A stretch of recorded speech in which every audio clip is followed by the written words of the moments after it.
The topic that we are covering today is AML CFT, and I have been asked to discuss about customer due diligence.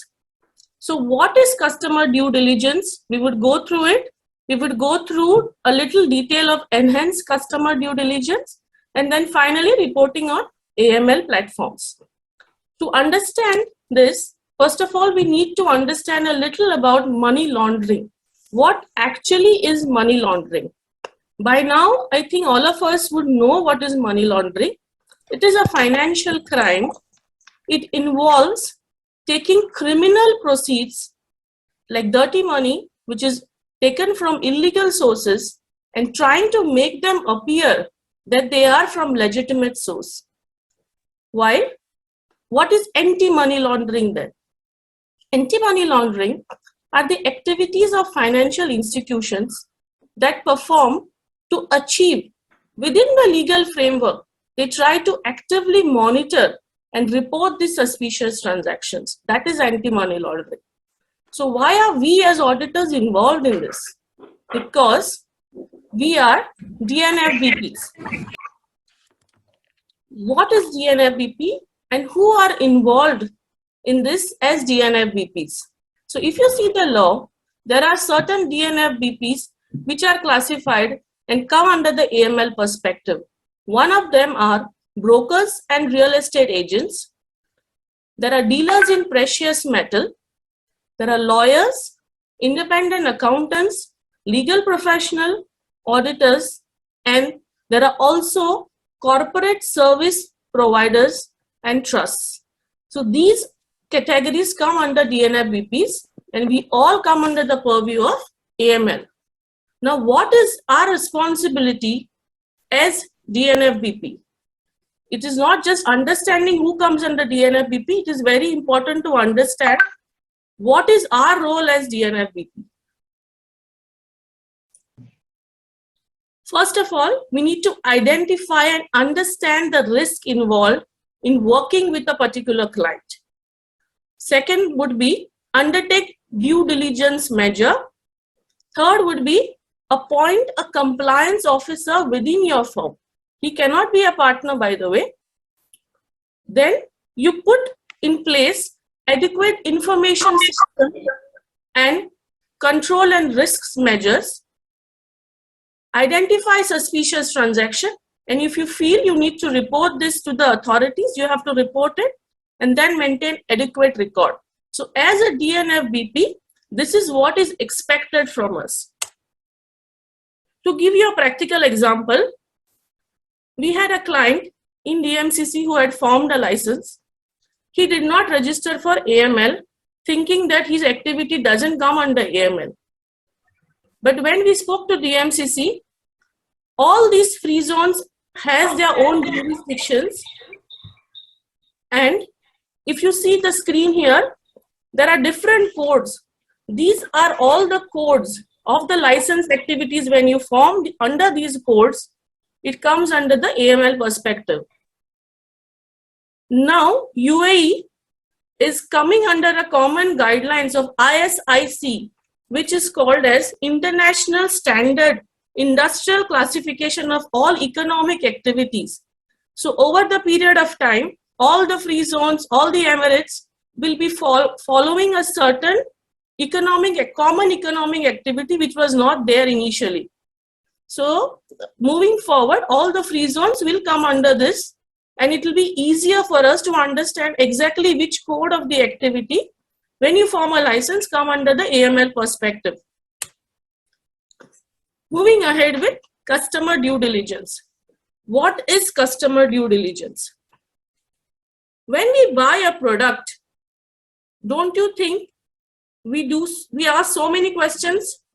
You buy a car, you buy a purse, you want to know all the specifications of it. Then why not the same when we onboard a client? Isn't it important to understand your client thoroughly before you start a business relation? Yes, it is very, very important.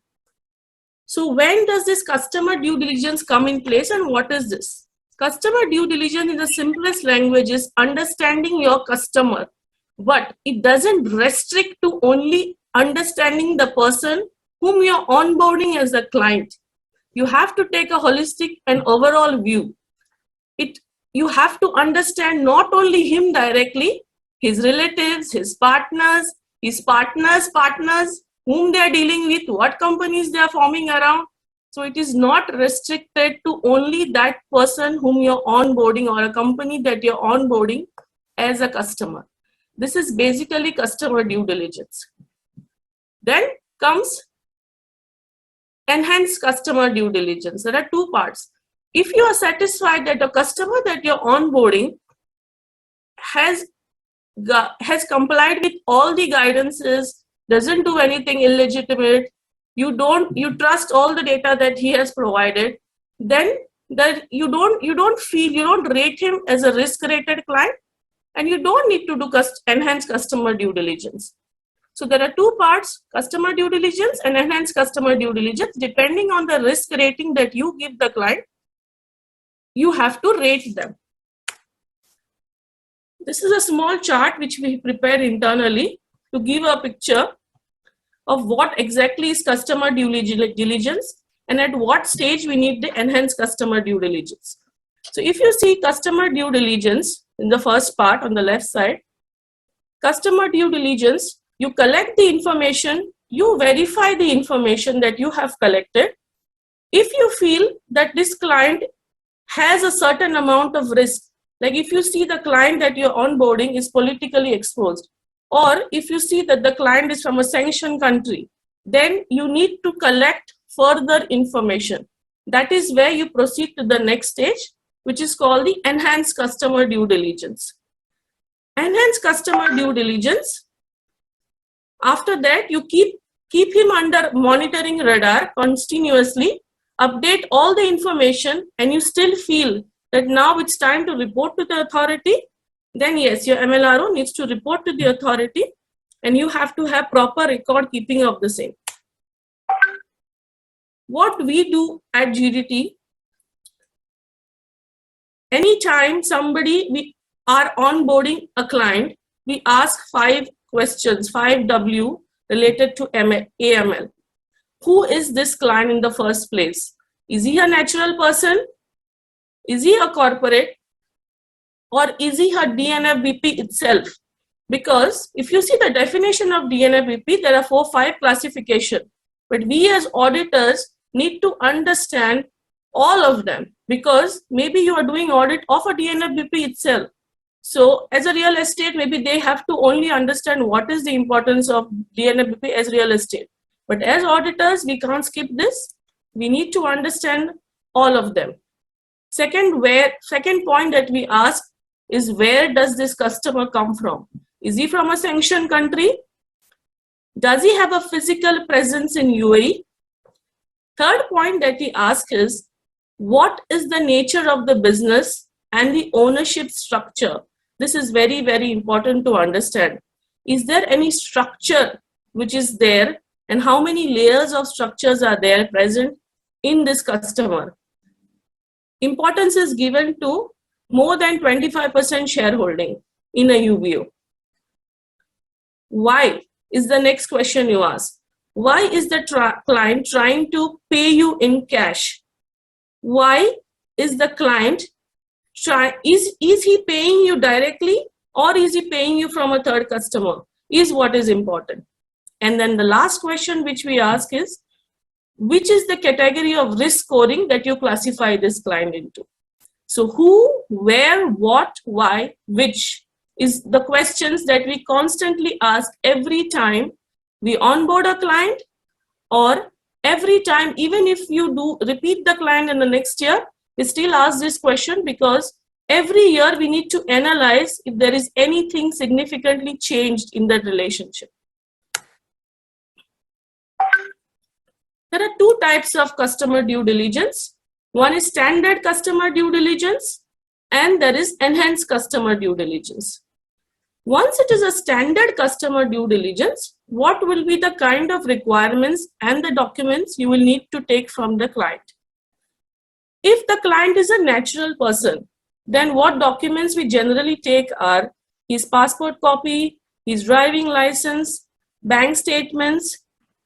If he's a customer, maybe he's only on license, but the ultimate beneficiary is somebody else. Then you need to understand that you need to keep a record of the direct client as well as the ultimate beneficiary owner. Their address, where they are, if they are local in UAE or they're outside. Ideally, you need to take an address proof.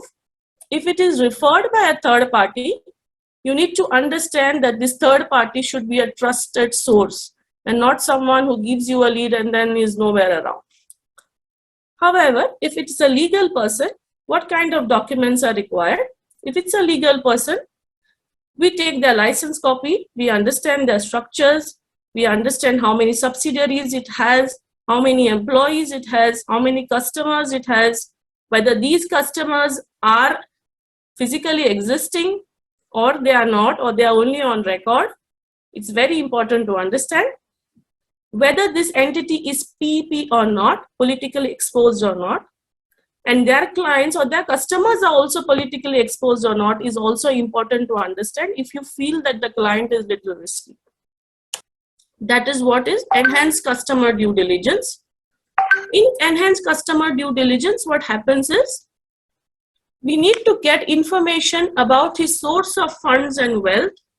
We need information like his financial statements, his bank references, which country does he domicile into, explanation of which other business activities is related to, who are his relatives, where are they forming companies into, is the company that he is a partner, is that company dealing with that other companies where his relatives are. So it is not restricted to his company now anymore. You have to understand every transaction from his bank statement and where he's dealing with to understand if there is any possibility of money laundering. Once we understand that the client is high risk, then it is essential to understand whether you have to report or not. Reporting can be done on the AML portals.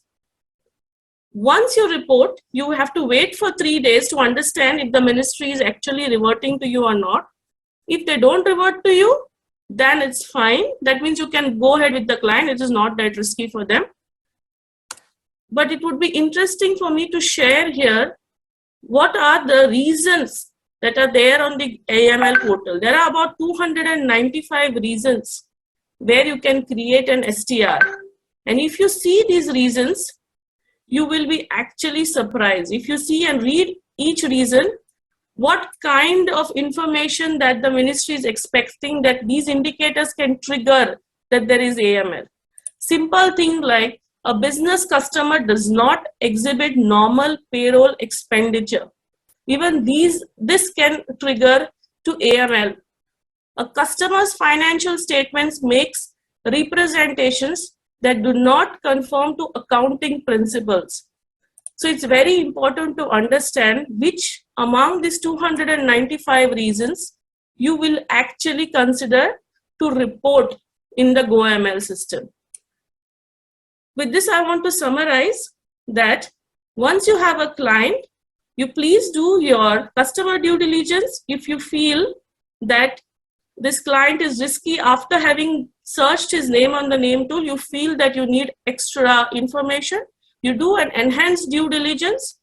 Once you finish your enhanced due diligence, then decide what score rating you want to give it, whether it is a high risk client or it is not a high risk client, and then have constant ongoing checks on him and monitor it. And if required, do report it, create an STR, do report it. That is how we do it at GDT. I hope this has helped you a lot. Thank you.